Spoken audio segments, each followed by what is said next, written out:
Dear students, welcome to our YouTube channel biology by Deepak Nain. और जैसा कि आप जानते हैं कि हमने एक जो एमसीक्यू सीरीज स्टार्ट की है, उसमें हम फर्स्ट 3 चैप्टर है जो 12th क्लास बायोलॉजी से वो हम कर चुके हैं ओल्ड एनसीईआरटी के बेस पे बात करें तो। और आज हम चैप्टर 4 है जो ओल्ड एनसीईआरटी के बेस पे रिप्रोडक्टिव हेल्थ, इसके बारे में जो क्वेश्चंस हैं एमसीक्यू क्वेश्चंस वो डिस्कस करेंगे। और ये भी आपका 3 पार्ट्स में रहेगा, जिसके अंदर हम फर्स्ट 15 क्वेश्चन फर्स्ट पार्ट में करेंगे, उसके बाद 30 तक सेकंड में रहेंगे और 45 क्वेश्चंस थर्ड पार्ट में डिस्कस किए जाएंगे। इसके साथ ही जो आपका ये फर्स्ट पार्ट है, इसके अंदर हम इस चैप्टर से रिलेटेड कुछ कॉन्सेप्ट है वो भी डिस्कस करेंगे, ताकि आपको जो क्वेश्चंस है उनको करने में इजी रहे। तो स्टार्ट कर लेते हैं समरी से। और रिप्रोडक्टिव हेल्थ, इससे रिलेटेड कुछ बातें हम 10th क्लास के अंदर भी पढ़ते हैं। इसमें फूड ऑर्गेनिज्म रिप्रोड्यूस के लास्ट में एक सेक्शन दिया हुआ है रिप्रोडक्टिव हेल्थ से रिलेटेड।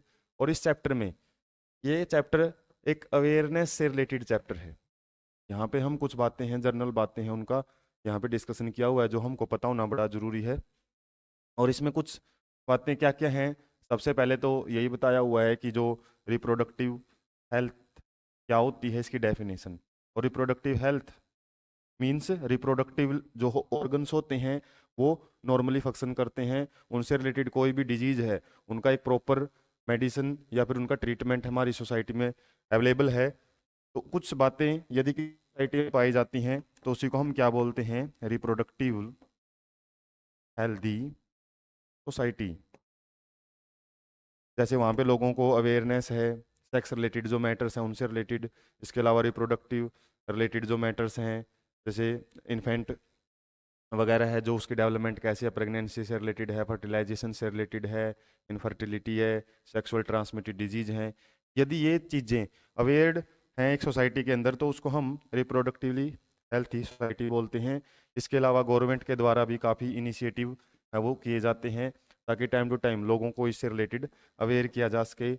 इसके अलावा हमारे इंडिया के अंदर ही जो कुछ प्लान्स हैं वो लॉन्च किए गए, ताकि लोगों को अवेयरनेस आए। ज़्यादातर जो पॉपुलेशन एक्सप्लोजन है उसको रोकने के लिए सबसे पहले इंडिया ही कंट्री थी जिन्होंने एक नेशनल लेवल पे जो प्रोग्रामिंग है वो की थी पॉपुलेशन एक्सप्लोजन को कंट्रोल करने के लिए।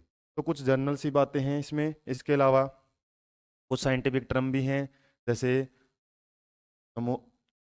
अमाइनो सिंथेसिस, एक एमनियोटिक फ्लूइड होता है, एमनियो सेंटिसिस एक टेक्निक हम पढ़ेंगे जिसमें एमनियोटिक फ्लूइड है वो लिया जाता है मदर वोम से और उसका टेस्ट किया जाता है कुछ क्रोमोसोमल डिसऑर्डर्स है उनको चेक करने के लिए। इसके अलावा इस चैप्टर के अंदर कुछ बर्थ कंट्रोल मेथड्स हैं उनके बारे में जिक्र किया हुआ है। बर्थ कंट्रोल मेथड्स जैसे कि हम 10th क्लास में भी इसके बारे में पढ़ते हैं। यहाँ पे कुछ नेचुरल मेथड दी हुई हैं, natural methods of birth birth control. इसके अलावा बैरियर मेथड्स हम पढ़ेंगे। इसके अलावा आपको इसका एक ओवरव्यू है वो पहले पता होना चाहिए। इसके अलावा यहाँ पे आई यू डी है, इंट्रा यूट्राइन डिवाइसेज। इसके अलावा पिल्स हैं, पिल्स में ओरल पिल्स भी आ जाती हैं और वेजाइनल पिल्स भी आ जाती हैं। इसके अलावा इम्प्लांट्स का भी आपको जिक्र रहना चाहिए, तभी हम है वो फॉलो कर पाएंगे। इसके अलावा कुछ सर्जिकल मेथड्स भी, सर्जिकल मेथड्स। तो ये बर्थ कंट्रोल रिलेटेड या फिर हम बोल सकते हैं क्या है, कॉन्ट्रासेप्टिव मेथड्स हैं, कॉन्ट्रासेप्टिव मेथड्स, इससे रिलेटेड क्वेश्चन बन सकते हैं। इसके अलावा एमटीपी के बारे में भी इस चैप्टर के अंदर डिस्कशन मिलता है, मेडिकल एसोसिएटेड या फिर मेडिकल टर्मिनेशन ऑफ प्रेगनेंसी। इसके अलावा एसटीडी, सेक्सुअल ट्रांसमिटेड डिजीज या फिर वनरेबल डिजीज या फिर रिप्रोडक्टिव ट्रैक इन्फेक्शंस क्या होते हैं उसके बारे में भी इसमें चैप्टर में हमको पढ़ने को मिलता है। और एक इम्पोर्टेंट टॉपिक है इनफर्टिलिटी का भी जिक्र इस चैप्टर में मिलेगा। तो इन रिलेटेड क्वेश्चन बनते हैं। कुछ 1 मार्क क्वेश्चन है जो डाटाबेस रहते हैं, जैसे किस सन में, जैसे 2 क्वेश्चन हम देखेंगे भी, किस टाइम में जो इंडिया के अंदर है जो वो फैमिली प्लानिंग प्रोग्राम है उसको लॉन्च किया गया था, कुछ डेट है वो याद रखनी है। इसके अलावा यहाँ पे शॉर्ट फॉर्म्स भी आती हैं वो भी हम क्वेश्चंस में सॉल्व करेंगे। तो पहले क्वेश्चन देख लेते हैं सबसे first. According to which of the following organisation reproductive health means a total wellbeing in all aspect of reproduction. Reproductive health थी कि एक डेफिनेशन आपको मिली हुई है, इसका क्या मतलब है? ए टोटल वेलबींग, वेलबींग का मतलब है सही तरीके से होना किसी भी इंडिविजुअल का, in all aspect, aspect means हर पहलू, जैसे वो मेंटली भी हो, फिजिकली हो, के अलावा इमोशनली, के अलावा सोशली। इस टाइप के यदि हर एस्पेक्ट से कोई भी ऑर्गेनिज्म वेलबींग है तभी हम उसको क्या बोलेंगे? रिप्रोडक्टिवली हेल्दी है वो। तो कौन सी ऑर्गेनाइजेशन है? ये तो जनरल सा आइडिया हमको पता लग जाता है, वर्ल्ड हेल्थ ऑर्गेनाइजेशन। तो ये अवेयरनेस से रिलेटेड ही इस चैप्टर में कुछ टर्म्स हैं वो आपको याद रखनी है। WHO ने ही ये डेफिनेशन है वो दी हुई है कि रिप्रोडक्टिव हेल्दी इंडिविजुअल हम किसको बोलेंगे।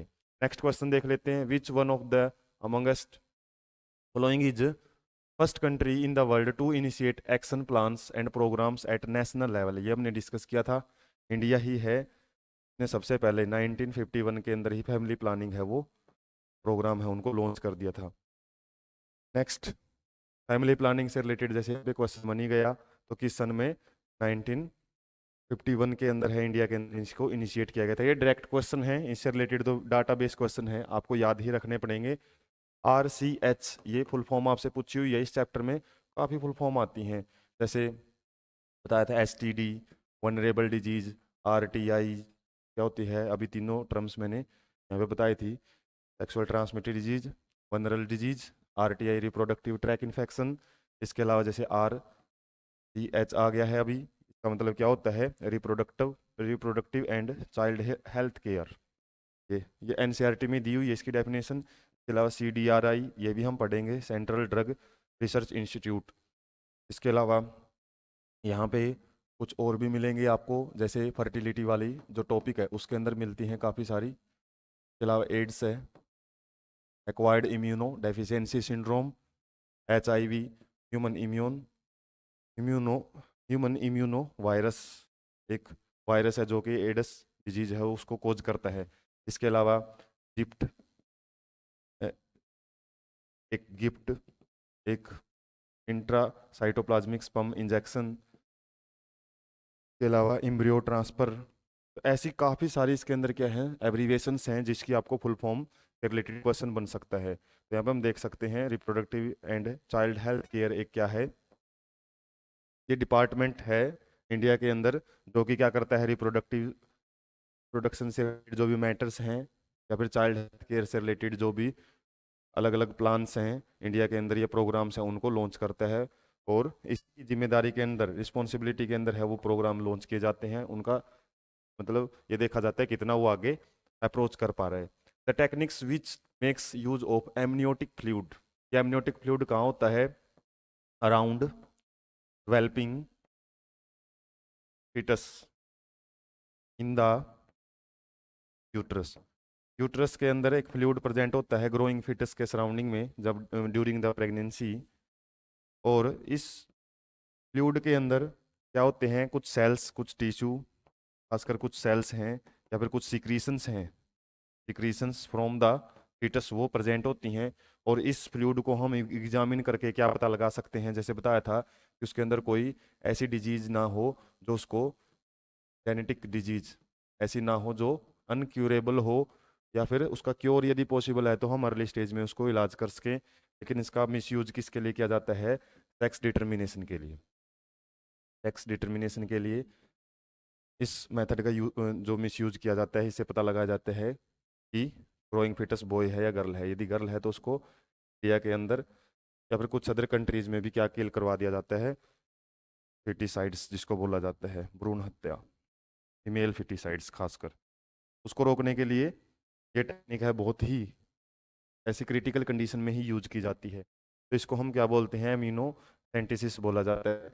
लेप्रोस्कोपी क्या होता है?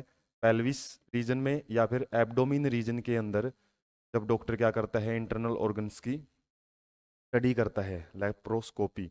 और एंडोस्कोपी के अंदर इंटरनल ऑर्गन कोई भी हो सकता है, उसको उसकी इमेजिंग क्रिएट की जाती है कैमरा वगैरह इंसर्ट करके। तो इसमें भी कैमरा वगैरह से यूज किया जाता है। अल्ट्रासाउंड में तो हमको पता है साउंड यूज की जाती है, साउंड वेव यूज करके हम क्या करते हैं, ऑर्गन्स की इमेज क्रिएट करते हैं, जैसे किडनी स्टोन है, गॉल ब्लैडर स्टोन है, उनका पता लगाया जाता है अल्ट्रासाउंड से। एमनियोसेंटिसिस यहाँ पे आंसर रहेगा हमारा, जिसमें एमनियोटिक फ्लूइड को बाहर निकाल के उन सेल्स को एग्जामिन करके कुछ जेनेटिक डिसऑर्डर्स हैं उनका पता लगाया जाता है। लेकिन मिसयूज भी इसका रहता है, इसलिए इसको कुछ स्पेशल केसेस में यूज करते हैं।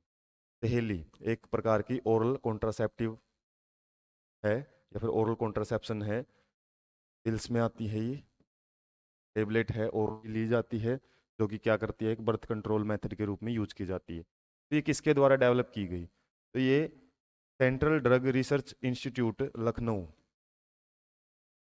लखनऊ CDRI इसको भी बोलते हैं, CDRI अभी शॉर्ट फॉर्म हमने एब्रीविएशन में यूज किया था इसको। तो इस इंस्टीट्यूट के द्वारा इसको क्या किया गया है, डेवलप्ड किया गया है। तो एक बहुत अच्छी अचीवमेंट है ये। यदि हम इंडिया के हिसाब से बात करें, what is the marriageable age for the females and males respectively in India. तो पहले NCERT का जो पहले डाटा के हिसाब से बात करें, तो इसमें किसकी पूछी हुई है, फीमेल्स का पहला जिक्र किया हुआ, फिर मेल का है। तो फीमेल्स की एज पहले 18 थी और मेल की 21, लेकिन अब क्या किया गया है, दोनों की एज को 21 कर दिया गया है। नेक्स्ट देख लेते हैं हम। विच of the following is a traditional method of contraception. Traditional means इसको नेचुरल मेथड भी बोलते हैं, नेचुरल मेथड। और इसके अंदर क्या है, कोई भी केमिकल यूज नहीं किया जाता है, कुछ नेचुरल मेथड के ऊपर बेस रहती है। इसके अंदर कुछ मेथड्स हैं, जैसे एक तो लैक्टेशनल अमीनोरिया आ जाता है। ये क्या होता है, ड्यूरिंग द इंटेंस लैक्टेशन, जब आफ्टर डिलीवरी क्या होता है, इंटेंस लैक्टेशन या फिर मिल्क प्रोड्यूसन होता है के लिए, ब्रेस्ट फीडिंग के लिए, ताकि यंग वंस को अच्छे से न्यूट्रिशन प्रोवाइड किया जा सके। उस केस में क्या रहता है, प्रोलैक्टिन हार्मोन वो अच्छी खासी अमाउंट में ब्लड में रहता है, और ये प्रेस करता है किसको, गोनेडोट्रोपिन हार्मोन्स को। गोनेडोट्रोपिन हार्मोन्स हैं, उनकी सिक्रीशन को रोक के रखता है, जिसकी वजह से ओव्यूलेशन नहीं हो पाता है। तो लैक्टेशनल एमेनोरिया के अंदर यही है कि जो एग है या ओव्यूलेशन है वो नहीं हो पाती है, जिसकी वजह से फर्टिलाइजेशन के चांसेस नहीं है। तो यहाँ पे कोई केमिकल वगैरह यूज करने की जरूरत नहीं पड़ती, इसलिए इसको नेचुरल मेथड बोलते हैं। इसके अलावा एक होती है कोइटस इंटरप्टस, इंटरप्टस। इसके अंदर क्या होता है, ड्यूरिंग द कोइटस या इंटरकोर्स के टाइम जो स्पेनिस है उसको रिमूव कर लिया जाता है फीमेल रिप्रोडक्ट ट्रैक से बिफोर इजैकुलेशन, इजैकुलेशन। तो एक मेथड ये है नेचुरल मेथड में, और इसके अलावा एक मेथड रहती है जिसके अंदर पीरियोडिक एब्स्टिनेंस भी बोलते हैं। इसके अंदर क्या किया जाता है, जो फर्टाइल पीरियड होता है, फर्टाइल पीरियड, उसके अंदर क्या किया जाता है, अवॉइड किया जाता है इंटरकोर्स से। फर्टाइल पीरियड कब से कब तक रहता है, 14 to 17 या फिर 11 to 17 डेज, जो मेंस्ट्रुअल साइकिल का टाइम ओवम रिलीज होता है। तो इनको पीरियडिक का मतलब होता है टाइमिंगली, टाइम अनुसार, एब्सिस्टेंस मतलब एक प्रकार से रुकाव किसी भी चीज़ का, या फिर वादा हम बोल सकते हैं कि उस टाइम पे क्या है, कोइटस से अवॉइड किया जाता है इन ड्यूरेशन के टाइम। इसको पीरियडिक एब्स्टिनेंस बोलते हैं। ये कोइटस इंटरप्टस है, और एक लैक्टेशनल एमेनोरिया। ये तीनों क्या है, नेचुरल मेथड है कॉन्ट्रासेप्शन की। इसके अलावा इम्प्लांटेशन, ये इसमें क्या किया जाता है, कुछ कॉम्बिनेशन है या फिर कुछ हार्मोन्स हैं वो बॉडी के अंदर इंसर्ट किए जाते हैं इम्प्लांटेशन में। इसके अलावा या फिर स्किन के अंडर भी इम्प्लांट कर दिया जाता है। इसके अलावा कंडोम्स क्या होते हैं, ये बैरियर मेथड्स में आता है। स्टेरिलाइजेशन, ये क्या है, एक परमानेंट क्योर होता है, जिसके अंदर ट्यूबेक्टोमी, ट्यूबेक्टोमी एंड वैसेक्टोमी आ जाती है।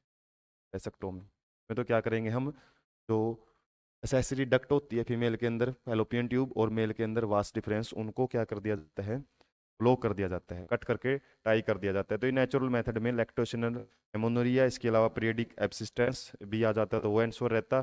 कोइटस इंटरप्टस भी इसी का एक एग्जाम्पल है। उसके बाद विच of the following contraceptive also provide protection from contacting STD and AIDS, इसमें से कौन सी ऐसी कॉन्ट्रासेप्टिव मेथड आपसे पूछी हुई है जो एसटीडी और एड्स से भी बचाव करती है? तो यहाँ पे जो बैरियर मेथड है कंडोम्स यही बचाते हैं। इसके अलावा डायफ्राम है, डायफ्राम फीमेल्स के द्वारा यूज किया जाता है, एक प्रकार की है ये। इसके अलावा स्पर्मेसाइडल फॉर्म्स, ये स्पर्म्स को किल करने वाली कुछ केमिकल्स होते हैं इसके अंदर जो स्पर्म्स को किल करते हैं। लैक्टेशनल एमेनेरिया, ये क्या थी? एक ट्रेडिशनल मेथड, अभी हमने डिस्कस किया है ट्रेडिशनल मेथड। तो इसमें क्या होगा, बॉडी फ्लूइड्स के कॉन्टैक्ट को रोकने के लिए जो बैरियर मेथड है, बैरियर मेथड, और इसमें बैरियर मेथड में भी जो कंडोम्स है, मेल या फीमेल कंडोम्स, वो क्या करेंगे, जो फ्लूइड्स को कॉन्टैक्ट करने से रोकते हैं। इसलिए एसटीडी मतलब सेक्सुअल ट्रांसमिटेड डिजीज और एड्स एक्यून, ये एक प्रकार की डिजीज का एग्जाम्पल है। इनसे बचाव के लिए यही सबसे क्या रहता है, जो हम बोल सकते हैं कि इन सब में अप्रोप्रिएट रहता है। उसके बाद नेक्स्ट, डायफ्राम, सर्विकल कैप्स और वाल्ट्स, ये क्या हैं? बैरियर मेथड्स ही होती हैं। Barrier methods, barrier methods means pumps और ओवम का फिजिकल कॉन्टैक्ट को रोकते हैं, और ये फीमेल्स के द्वारा यूज किए जाते हैं। और इनकी अच्छी खास बात क्या है कि ये रीयूजेबल होते हैं, डिस्पोजल नहीं होते, कंडोम्स डिस्पोजल होते हैं। नॉन मेडिकेटेड, क्या है, इनके अंदर कोई मेडिसिन्स नहीं होती, और कॉपर रिलीजिंग आईयूडीज, तो ये कॉपर रिलीज नहीं करती हैं। तो मेडिसिन तो इनके अंदर कोई होती नहीं है, ड्रग्स वगैरह नहीं होती। कॉपर रिलीजिंग में तो कॉपर टी हम पढ़ते हैं, कॉपर टी, कॉपर 7, इसके अलावा कुछ और भी आ जाती हैं इसके अंदर जो कॉपर रिलीज करके स्पर्म की मोटिलिटी को रोकती हैं, लेकिन ये रीयूजेबल कॉन्ट्रासेप्टिव मेथड्स में भी आती हैं। नेक्स्ट देख लेते हैं, the method of directly injecting sperms into ovum assisted reproductive technology, assisted reproductive technology, ART topic रहता है इनफर्टिलिटी के अंदर, हमको पढ़ने को मिलता है। ART की फुल फॉर्म भी आपसे पूछी जा सकती है। ये क्या होती है? असिस्टेड मीन्स सहायक, रिप्रोडक्टिव मीन्स जो कि फर्टिलाइजेशन के लिए यूजफुल है, और टेक्नोलॉजी तकनीक। तो इसमें आपसे पूछा है, डेफिनेशन इसने दे दी है कि यदि हम डायरेक्टली स्पर्म को ओवम के अंदर इंजेक्ट करते हैं, इंजेक्शन से, माइक्रो इंजेक्शन से, उस मेथड को हम क्या बोलते हैं? तो इनकी फुल फॉर्म यदि आपको पता है तभी बता पाओगे। इसका क्या है? Intra cytoplasmic sperm injection. और यदि फुल फॉर्म आपको पता है तभी आप आंसर तक अप्रोच कर पाते हो। आंसर हालांकि हमारा ए ही है। इसके अलावा ET का मतलब होता है इम्ब्रियो ट्रांसफर, इम्ब्रियो ट्रांसफर। जब 8 to 16 के आसपास जब इम्ब्रियो के अंदर सेल बन जाती है तो उसको यूटरस के अंदर इम्प्लांट किया जाता है। इसके अलावा इससे कम यदि सेल्स हैं, 8 से कम हैं, तो वो उसको हम कहाँ पे ट्रांसफर करते हैं? ओविडक्ट में, ओविडक्ट में। इसके अलावा GIFT, ZIFT, ZIFT में रहता है zygote intra fallopian transfer, fallopian transfer. Zygote को यदि हमने ओवम और स्पर्म को बॉडी से बाहर फर्टिलाइज करवाया है और जाइगोट को हम ट्रांसफर करना चाहते हैं, तो उसको हमको कहाँ ट्रांसफर करना पड़ेगा? फैलोपियन ट्यूब के अंदर। GIFT का मतलब रहता है गैमेट इंट्रा फैलोपियन ट्रांसफर। इसमें क्या किया जाता है? स्पर्म को फैलोपियन ट्यूब में ही छोड़ा जाता है, फर्टिलाइजेशन वो अपने आप करता है। लेकिन यदि उसकी फर्टिलाइजिंग कैपेसिटी बहुत कम है तो उसको डायरेक्टली स्पर्म के इसके ओवम के अंदर इंजेक्ट किया जाता है, इस टेक्निक के द्वारा, ICSI टेक्निक के द्वारा। और यदि वो फर्टिलाइजिंग के कैपेसिटी है उसके अंदर तो उसको डायरेक्टली हम किस में छोड़ देते हैं? Fallopian tube. तो उसको गैमेट इंट्रा फैलोपियन ट्रांसफर। और गैमेट में हम ओवम भी ट्रांसफर कर सकते हैं, ओवम को भी ट्रांसफर किया जा सकता है और स्पर्म को भी। कई बार ओवम रिलीज नहीं होता है फीमेल से, तो उस केस में ओवम भी डोनर से लिया जाता है। नेक्स्ट, इंक्रीज्ड IMR, ये भी एब्रीविएशंस आती हैं इस चैप्टर के अंदर। IMR मतलब इन्फेंट मोर्टिलिटी रेट बोल सकते हैं हम, जो नया जन्मा बच्चा है उसकी मृत्यु दर। और यहाँ पे मैटरनल मोर्टिलिटी रेट मतलब माता मृत्यु दर। इसमें एक चीज का इंक्रीमेंट बोला हुआ है, यदि IMR बढ़ रहा है और मदर का जो डेथ या फिर मोर्टिलिटी रेट है वो कम हो रहा है, तो इससे क्या फर्क पड़ेगा? यदि ये दोनों IMR और MMR, यदि ये दोनों बढ़ते हैं तो पॉपुलेशन इंक्रीज होती है, यदि दोनों में इंक्रीमेंट होता है। यदि IMR इंक्रीज होता है दोनों, यदि बढ़ते हैं, यहाँ पे आप एक चीज़ कंफ्यूज हो सकते हो, मोर्टिलिटी की बात की हुई है। यदि ये दोनों रेट मतलब मृत्यु दर बढ़ते हैं तो पॉपुलेशन कम होती है, ये याद रखना है। और यदि ये दोनों के दोनों क्या होते हैं, कम होते हैं, डिक्रीमेंट है, मृत्यु दर कम है, मर कम रहे हैं इन्फेंट और मैटरनल या फिर जो मदर है वो, उस केस में क्या होएगा, ग्रोथ है वो बढ़ेगी। और यदि इनमें से कोई एक बढ़ रहा है, IMR घट रहा है और MR बढ़ रहा है, या फिर IMR बढ़ रहा है और MMR घट रहा है, उस केस में क्या रहती है, पॉपुलेशन लगभग स्टेबल रहती है, क्योंकि एक की कमी को दूसरे पूरे कर रहे हैं यहाँ पे। यदि इनकी अमाउंट बढ़ रही है तो जाहिर सी बात है ये पॉपुलेशन को बढ़ा रहे हैं। और मदर की अमाउंट यदि यहाँ पे मतलब डेथ डिक्रीज होती जा रही है तो जाहिर सी बात है कि इन्फेंट्स का रेट है वो बढ़ने के चांसेस रहते हैं। तो यहाँ पे हमारी जो पॉपुलेशन है उसके ऊपर note cause any significant change in growth rate, कोई ज़्यादा नहीं होएगा, इसमें ज़्यादा चेंज नहीं होएगा। एक्सप्लोजिव पॉपुलेशन कब होएगी, यदि दोनों के दोनों कम हो रहे हैं। ठीक है, यहाँ पे मोर्टिलिटी मतलब डेथ की बात की गई है, तो इसमें हम कंफ्यूज हो सकते हैं। तो डेथ से रिलेटेड ये आपको याद रखना है, यदि डेथ कम होएगी तो जाहिर सी बात है पॉपुलेशन बढ़ेगी। डिक्लाइन कब होएगा, जब दोनों के दोनों क्या हैं, बढ़ रहे हैं। और cause rapid increase in growth rate, rapid का तो कोई सवाल नहीं है, यहाँ पे हम बोल सकते हैं कि इंक्रीज है और एक डिक्रीज है, तो जाहिर सी बात है क्या होएगा, कोई भी सिग्निफिकेंट चेंज है वो देखने को नहीं मिलेगा। उसके बाद intensively lactating mothers do not generally, हालांकि इसका मैंने साइंटिफिक रीजन पहले भी डिस्कस कर लिया है। यदि किसी मदर में इंटेंस लैक्टेशन हो रहा है, मिल्क प्रोडक्शन है वो ज़्यादा रहता है, कब, after the delivery, after delivery normally up to 6 months, जब तक यंग बोर्न बेबी और 6 मंथ तक नहीं हो जाता उस टाइम तक इंटेंस लैक्टेशन रहता है, तो वो कंसीव नहीं है। कंसीव मीन्स उसके अंदर फर्टिलाइजेशन होकर प्रेगनेंसी वो स्टार्ट नहीं हो सकती नेक्स्ट। क्यों नहीं हो सकती, उसका रीजन क्या है, अभी मैंने बात की थी यहाँ पे, एक prolactin hormone, prolactin milk secretion hormone होता है जो कि ब्लड में बना रहता है, और यदि ये ब्लड में है तो ये क्या करेगा, गोनाडोट्रोपिन हार्मोन्स होते हैं जो गोनाडोट्रोपिन हार्मोन्स, उनकी सिक्रीशन को क्या करता है, ये रोक के रखता है। तो suppression of gonadotropin hormones, gonadotropin hormone जो कि पिट्यूटरी ग्लैंड से सिक्रीट होते हैं, उनकी सिक्रीशन को रोक के रखा जाएगा। और गोनाडोट्रोपिन हार्मोन्स के अंदर ही LH एंड FSH आते हैं, और FSH क्या करता है, फॉलिकुलर स्टिमुलेटिंग हार्मोन, ये फॉलिकल्स को डेवलप करता है। इससे पिछले चैप्टर में हमने इससे रिलेटेड काफ़ी डिस्कशन किया था। और LH वो हार्मोन है जो ओव्यूलेशन करवाता है, तो ये हार्मोन्स ही नहीं आएंगे ब्लड में तो जाहिर सी बात है ओव्यूलेशन नहीं हो पाएगा। के साथ ही आपके साथ एक इम्पोर्टेंट इन्फॉर्मेशन है, यदि आपको बायोलॉजी से रिलेटेड इम्पोर्टेंट डिस्कशन या इम्पोर्टेंट नॉलेज लेनी है 9th क्लास से रिलेटेड, जो बायोलॉजी के चैप्टर्स हैं 10th क्लास के अलावा 11th एंड 12th क्लास के जो चैप्टर्स, ये यदि आपको एनसीईआरटी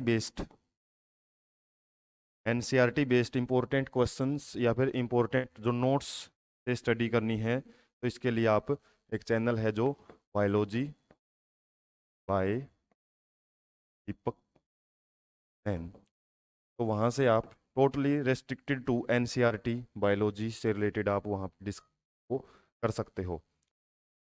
इसके अलावा हम आगे बढ़ते हैं, हमारा जो एक सेकंड लास्ट क्वेश्चन रहेगा, question 14, sterilisation techniques are generally foolproof methods of contraception with least side effect. जो स्टेरिलाइजेशन मेथड्स होती हैं जिसके अंदर क्या किया जाता है, एसेसरी डक्ट होती हैं, जो एसेसरी डक्ट, डक्ट मेल के अंदर बात करें तो क्या रहती है, वास डिफरेंस,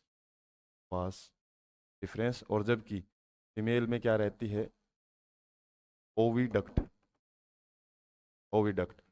तो इनको क्या किया जाता है, cut and tie, cut and tie कर दिया जाता है, कट करके इनको बांध दिया जाता है। यदि वास डिफरेंस को कट करेंगे तो वैसेक्टोमी होता है, अभी हमने डिस्कस किया था, और इसको करेंगे तो ट्यूबेक्टोमी बोलते हैं, ट्यूबेक्टोमी। और इन केसेज में क्या है, जो ओवम ट्रांसफर या फिर गैमेट ट्रांसफर हम बोल सकते हैं, एक क्वेश्चन यहाँ से ही बनता है, गैमेट ट्रांसफर उसको रोका जाता है, ना कि गैमेटोजेनेसिस को। गैमेटोजेनेसिस पे कोई असर नहीं पड़ता है इस मेथड से, गैमेट फॉर्मेशन तो होता है, गैमेट ट्रांसफर को ही रोका जाता है। ट्रू एंड फॉल्स एनसीईआरटी में दिया हुआ है, तो वहां पे गैमेट ट्रांसफर को ही हम रोकेंगे इसमें। तो एक फुल प्रूफ है, इसमें कोई चांसेज ही नहीं है फर्टिलाइजेशन के। लीस्ट साइड इफेक्ट, इसके साइड इफेक्ट भी बहुत कम रहते हैं। ये एक लास्ट ऑप्शन की तरीके से यूज किया जाता है, यदि आगे जो चाइल्ड प्रोड्यूस नहीं करने हैं तो उस केस में जो कपल्स हैं इसको एक लास्ट ऑप्शन के रूप में लेते हैं। दैट मीन्स फिर भी एक लास्ट ऑप्शन क्यों यूज किया जाता है इसका, इसके आपके रीजन दिए हुए हैं कुछ, और इन रीजन में से आपको ढूंढना है कि कौन सा इसका करेक्ट रीजन है। तो करेक्ट आपने सबसे पहले देखना है करेक्ट है या इनकरेक्ट, आपसे पूछा हुआ है। ऑलमोस्ट इरिवर्सिबल, इरिवर्सिबल मीन्स इसको हम दोबारा यदि नॉर्मल पहले जैसा करना चाहें तो नहीं कर सकते, जो कट वगैरह लगाने के बाद टाई किया है तो उसको दोबारा जॉइंट करना है वो बड़ा मुश्किल रहता है, गैमेट ट्रांसफर है वो नहीं हो पाते फिर उस केस में बिल्कुल भी, यदि हम चाहें फिर भी। तो ये इरिवर्सिबल होता है, इसको हम वापस दोबारा एज इट इज नहीं कर सकते, ये इसका सही रीजन मान सकते हैं हम। One of the misconception that it will reduce sexual अर्ज, ये भी एक मिसकंसेप्शन है कि जो सेक्सुअल विलनेस है वो भी इससे क्या हो जाती है, कम हो जाती है। इट इज सर्जिकल प्रोसीजर, जाहिर सी बात इसमें कट करके टाई किया जाएगा, तो यहाँ पे क्या है, जो मसल्स वगैरह है स्किन वगैरह है उसको काट के ही इसके अंदर जो वास डिफरेंस है या फिर जो हम ओविडक्ट है उसको कट एंड टाई किया जाता है। ओप lack sufficient facilities in many parts of country, हमारे कंट्री में काफ़ी कुछ ऐसी जगह हैं जहाँ पे फैसिलिटीज है वो पूरी नहीं है। तो ये सारे ही रीजन यहाँ पे करेक्ट हैं, और यदि कोई देख लो हम फर्स्ट ऑप्शन है वही देख सकते हैं कि सारे ही ऑप्शंस हैं यहाँ पे करेक्ट रहेंगे। तभी ये कुछ इकोलॉजिकल पॉइंट्स हैं अपने अपने लेवल पे देखा जाए तो। उसके बाद नेक्स्ट देख लेते हैं, लास्ट क्वेश्चन रहेगा आज के सेशन का। Artificial reproductive techniques can help lady conceive a child if both her fallopian tubes are blocked, यदि दोनों फैलोपियन ट्यूब्स हैं वो ब्लॉक होती हैं उस केस में इनफर्टिलिटी जो है फीमेल के अंदर उसको कैसे क्योर किया जा सकता है। तो यदि इनकी फुल फॉर्म आपको वही बात पता है तो तभी आप इसको आंसर तक अप्रोच कर पाओगे। आईवीएफ का मतलब क्या होता है, in vitro fertilisation, vitro means lab, outside the body ovum, और इसको हम लेंगे स्पर्म को लेंगे फर्टिलाइजेशन करवाएंगे, जाइगोट को यदि हमको ट्रांसपोर्ट करना है तो हम यूज करेंगे फिर ZIFT। लेकिन यहाँ पे फैलोपियन ट्यूब है वो ब्लॉक्ड है, तो इस केस में हम क्या करेंगे, उसको इम्ब्रियो स्टेज तक, थोड़ा इम्ब्रियो कब तक, लगभग 8 सेल स्टेज तक हम उसको डेवलप करेंगे लैब के अंदर ही। उसके बाद उसका इम्ब्रियो ट्रांसफर करेंगे कहाँ पे, यूट्रस के अंदर। यूट्रस के अंदर ही क्या किया जाता है, IUI, इंट्रा यूट्राइन, IUT बल्कि IUT इंट्रा यूट्राइन ट्रांसफर है वो किया जाता है, क्योंकि इसमें फैलोपियन ट्यूब पहले से ही ब्लॉक है, तो इसमें हम ये यूज नहीं कर सकते गैमेट या जाइगोट बना के उसका फैलोपियन ट्यूब में नहीं ट्रांसफर कर सकते। ये बताया ये आपको, गिफ्ट क्यों नहीं यूज कर सकते, क्योंकि ऑलरेडी ब्लॉक्ड है। और ये टेक्निक भी किसके लिए की जाती है, गैमेट्स के लिए। यदि जाइगोट को हमको ट्रांसपोर्ट करना है तो उसको ये ZIFT यूज करते हैं, लेकिन गिफ्ट किसके लिए, गैमेट को ट्रांसफर करने के लिए। और फैलोपियन ट्यूब एफ आया है इसमें भी, तो जाहिर सी बात है फैलोपियन ट्यूब को तो हम इसमें यूज नहीं कर सकते ब्लॉकेज की वजह से। तो हमने फर्स्ट पार्ट के अंदर आज का जो बेसिक कॉन्सेप्ट है वो डिस्कस किया, और एक अवेयरनेस से रिलेटेड जस्ट चैप्टर है, इसमें एब्रीवेशन से क्वेश्चन बन सकते हैं, या फिर जो हमारे हमने पढ़े हैं कॉन्ट्रासेप्शंस वहाँ से इसमें क्वेश्चंस हैं वो आपको ज़्यादा देखने को मिलते हैं इस चैप्टर से। और डायरेक्ट क्वेश्चन ज़्यादा रहेंगे इसमें, कोई ऐसा कॉन्सेप्चुअल या फिर कोई लॉजिकल कोई मैकेनिज्म बेस्ड क्वेश्चन इसमें से बहुत कम बनता है, तो डायरेक्ट क्वेश्चन ज़्यादा रहेंगे इसमें। आज के लिए इतना ही, बाकी सेकंड पार्ट और थर्ड पार्ट भी हम इसके बाद डिस्कस करेंगे। तब तक आप चैनल के साथ कंटिन्यू रहें, चैनल को सब्सक्राइब रखें। Thank you so much.